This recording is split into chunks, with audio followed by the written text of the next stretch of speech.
La irresponsabilidad es el camino más rápido hacia el fracaso. Benjamin Franklin.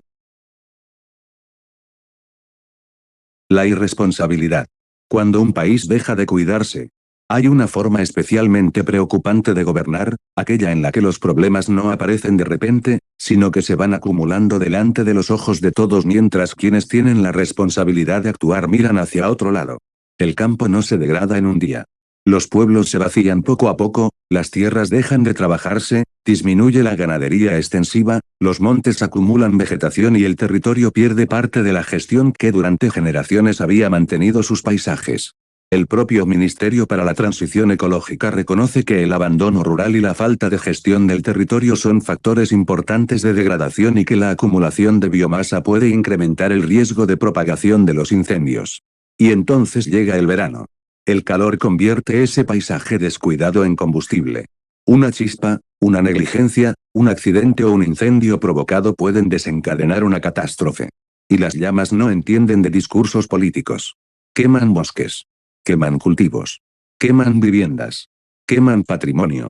Y, sobre todo, queman el trabajo de generaciones enteras. Conviene, sin embargo, ser justos, la prevención y extinción de incendios corresponde principalmente a las comunidades autónomas, mientras el Estado aporta medios de apoyo. Por tanto, no sería serio atribuir automáticamente cada incendio al gobierno central. Pero tampoco es serio mirar un territorio que se degrada año tras año y limitarse a llegar después con los hidroaviones. Gobernar también significa prevenir. Una frontera no es una línea dibujada en un mapa. Y algo parecido ocurre con las fronteras. Una nación puede ser solidaria. Puede recibir inmigrantes. Puede ofrecer protección a quien realmente la necesita. Puede colaborar con otros países. Pero ninguna de esas cosas elimina una responsabilidad básica del Estado. Saber quién entra, por dónde entra, en qué condiciones entra y quién tiene derecho a permanecer. De hecho, España dispone de controles fronterizos y está implantando sistemas europeos cada vez más sofisticados para registrar las entradas y salidas de ciudadanos de terceros países. Por eso la cuestión no debería plantearse como una oposición simplista entre fronteras abiertas y fronteras cerradas. La verdadera pregunta es: ¿existe una política migratoria ordenada, controlada y sostenible, o se está dejando que las circunstancias obliguen posteriormente a endurecer los controles? Porque si un país pierde el control de sus fronteras, otros países reaccionarán protegiendo las suyas. Y entonces aparece la paradoja, una Europa que pretende ser un espacio común termina levantando controles allí donde antes había confianza. No se trata de odiar al extranjero. Se trata de algo mucho más sencillo. Un Estado que no controla sus fronteras termina dejando que otros decidan por él. Y queda la cuestión más delicada, el poder y los indultos. Aquí entramos en un terreno todavía más sensible. En 2019, el Tribunal Supremo condenó a dirigentes del proceso por delitos que incluían sedición, malversación y desobediencia. En 2021, el gobierno concedió indultos a los condenados a penas de prisión. El BOE documenta, por ejemplo, el indulto de Oriol Junqueras, que había sido condenado a 13 años de prisión por sedición en concurso medial con malversación. Y existe un dato políticamente relevante, el propio Tribunal Supremo se había opuesto a conceder el indulto a los 12 condenados, al considerar que no apreciaba razones de justicia, equidad o utilidad pública suficientes y señalando, entre otras cuestiones, la ausencia de arrepentimiento. El indulto, naturalmente, es una potestad legal del gobierno. Por tanto, decir que fue ilegal sería incorrecto. Pero una cosa puede ser legal y, al mismo tiempo, ser objeto de una profunda crítica política y moral. Porque cuando quien posee el poder tiene la posibilidad de conceder una medida de gracia a personas que participaron en una gravísima crisis institucional, la pregunta inevitable es: ¿dónde termina el interés general y dónde comienza el interés del propio poder en conservar el poder? Y esa pregunta es legítima en democracia. El problema no es una decisión aislada. Lo verdaderamente preocupante sería la suma. Un territorio rural que pierde población y gestión. Un campo cada vez más vulnerable. Montes que acumulan combustible vegetal. Veranos convertidos en temporadas de incendios devastadores. Una política migratoria que genera tensión entre países. Fronteras que necesitan cada vez más controles.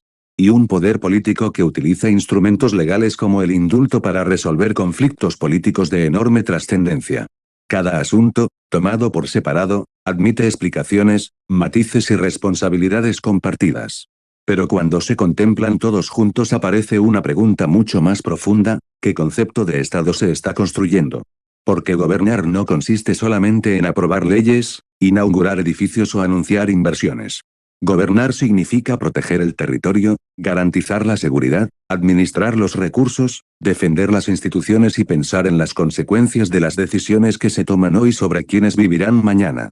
Y cuando eso falla, el calificativo que quizá mejor describa la situación no sea simplemente izquierdista, derechista, progresista o conservador. Puede ser algo bastante más serio. Irresponsabilidad política. Y cuando esa irresponsabilidad se mantiene pese a conocer sus posibles consecuencias, puede hablarse también de negligencia política y de una gestión contraria al interés nacional, siempre que esas afirmaciones se sostengan con hechos y no solamente con indignación.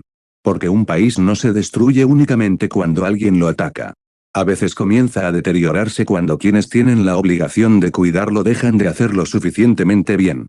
Y cuando finalmente llegan las llamas, las fronteras se endurecen y la confianza en las instituciones se resquebraja, ya no basta con preguntar quién encendió la cerilla. También hay que preguntar: ¿quién dejó el bosque lleno de combustible? ¿Quién permitió que el problema creciera? ¿Quién tenía la responsabilidad de prevenirlo? ¿Y quién, teniendo el poder para actuar, decidió no hacerlo? Ese es, probablemente, el verdadero juicio que una sociedad democrática debe hacer de sus gobernantes. Cuando un gobernante antepone el poder y sus intereses políticos a la protección del territorio, la seguridad y el interés de su pueblo, las consecuencias terminan pagándolas los ciudadanos. Si le ha gustado el relato, dele un me gusta y suscríbase para recibir más avisos con novedades. Para acceder al canal de relatos, https://youtube.com/dignidadvera-f1y. Si desea ver artículos sobre temas de interés, acceda al blog https://softmiki.blogspot.com. Gracias por verlo, espero que haya sido de su agrado. softmiki@gmail.com